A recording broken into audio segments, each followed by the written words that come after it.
ఇప్పుడు యేసుక్రీస్తు ఇజ్రాయేల్ దేవుడు అంటున్నటువంటి అజ్ఞానుల్ని చూసి సోషల్ మీడియాలో నేను నవ్వుకుంటుంటాను. నేను వాళ్ళకి తెలీదు. యేసుక్రీస్తు ఇజ్రాయేల్ దేవుడు అయితే ఇప్పుడు ఇంకొక ఆయన తీసుకొచ్చి భారతదేశం దేవుడు అనాలి. భారతదేశానికి ఒక సూర్యుడు, ఇజ్రాయెల్కి సూర్యుడు ఉంటాడని ఒప్పుకోవాలి. అప్పుడు అమెరికాకో సూర్యుడు, ఆఫ్రికా సూర్యుడు, లేకపోతే మనకో చంద్రుడు, వాళ్ళకో చంద్రుడు ఉంటాడని ఒప్పుకోవాలి. అలా ఒప్పుకుంటే అంతకంటే బుద్ధిహీనత ఇంకోటి ఉండదు. లేదా ఈ దేశం దేవుడు మాకు వద్దు అని ఎవడైనా తెగించి అంటే అవతల నుంచి కూడా అదే డైలాగ్ వినబడుతుంది. 199 దేశాల నుంచి వినబడద్దు ఆ డైలాగ్. ఎన్ని దేశాల నుంచి వినబడద్ది? 199 దేశాల నుంచి ఆ డైలాగ్ ప్రతి దేశానికి వినబడద్ది. ఇక ప్రతి దేశం ఎలా చెప్పుకుంటే దేశానికి ఎంతమంది ఉంటారు ఇప్పుడు?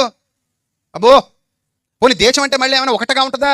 రాష్ట్రాలుగా విడిపోద్ది, జిల్లాలుగా విడిపోద్ది, మండలాలుగా విడిపోద్ది, గ్రామాలుగా విడిపోద్ది, ఇంకా గ్రామాలు కూడా వీధులుగా విడిపోని, వార్డులుగా విడిపోని, పేటలుగా విడిపోని, మాటలతో విడిపోని, ఇంటి పేర్లతో సైతం విడిపోయి చచ్చి బతుకుతున్నాం మనం.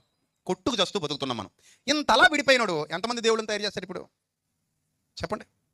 ఎంతమంది దేవుళ్ళని తయారు చేస్తాడు? కొత్త దేవుడండి, కొంగొత్త దేవుడండి అనాలప్పుడు. రోజుకు కొత్త దేవుడిని తయారు చేయాలి, కొత్త పాట మొదలెట్టాలి. Is it possible? Is it possible? No, not possible, not possible. So అది బాగా లోతుగా ఆలోచించినోడికి అర్థమవుతుంది. కాబట్టి ఇజ్రాయెల్ దేవుడు, అమెరికా దేవుడు, ఆఫ్రికా దేవుడు, ఇండియా దేవుడు ఇలాంటి పిచ్చి మాటలు మాట్లాడడు. దేవుడు ఒక్కడే. మనుష్యులు రకరకాలుగా విడిపోయారు, కానీ సర్వమానవాళికి దేవుడు ఒక్కడే. సర్వమానవాళికి సృష్టికర్త ఒక్కడే. మనుషులందరినీ చేసింది ఒక్కడే. అందుకే ముఖాలు చేశాడు తప్ప ముఖాల మీద గుర్తులు వేయలేదు.